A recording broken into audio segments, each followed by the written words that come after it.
Na agizo la serikali kwa walimu wakuu kuwaruhusu wanafunzi wa gredi ya 10 kuripoti shuleni bila karo au vifaa vinavyohitajika limewaacha walimu hao kwenye njia panda. Na walimu hao wanalalamikia kushinda kukidhi mahitaji mengine ya wanafunzi hao haswa katika shule za bweni, huku baadhi wakikaidi amri ya serikali na kuwarudisha nyumbani. Na kama anavyoarifu Crispin Otieno, Wizara ya Elimu inasema kuwa itatangaza hatua za kutatua changamoto hizo wiki ijayo.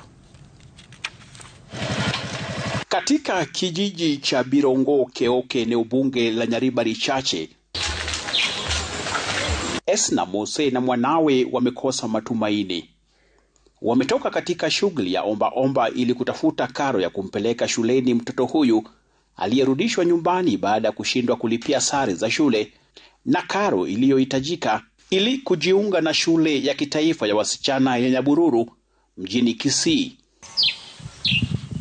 Umaskini uliokithiri katika boma hili umemkosesha furaha Joy, ambaye sasa anahofia kuwa ndoto yake ya kuwa mhandisi itakatikia hapo. Familia hii ilizuru shule ya kitaifa ya Nyabururu, mtoto huyu akiwa hana hata sanduku, malazi wala vifaa vya matumizi. Pesa waliojihami nazo mfukoni ni shilingi 5,000 walizopata baada ya kuuza ndizi nyumbani.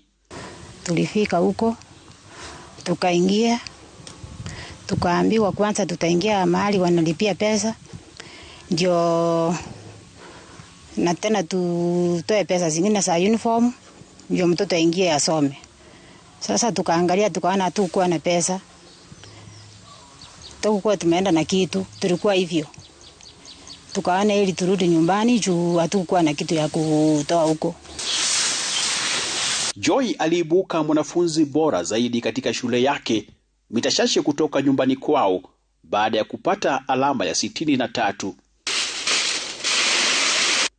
Sasa yeye na mamake wamelazimika kukatiza safari ya kujiunga na gredi ya 10. Na sometimes unaangalia hali hata unakosa tumaini ya kwenda shule, na hata kukula hapa ni shida. Sasa mimi naona hata matumaini ya kurudi shule hayako tena. Sasa mimi nilikuwa nafikiria akaekea kidogo hii tamu iishe, nione kama nitapata msaidizi amsaidie.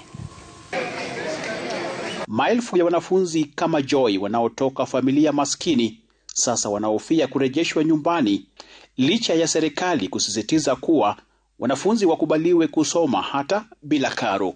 Wakati huo huo, wakuu wa shule za upili kote nchini wameelezea wasiwasi wao kuhusu swala hilo, wakihofia kushindwa kukidhi mahitaji ya maelfu ya wanafunzi wanaofika shuleni bila chochote.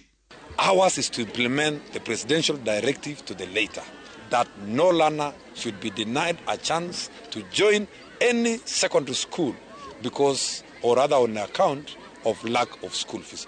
Waziri wa elimu Julius Ogamba akisema kuwa wizara yake itatoa mwelekeo Jumatatu kuhusu wanafunzi wanaohitaji kuruhusiwa shuleni bila vifaa au karo na hatua ambazo serikali itachukua.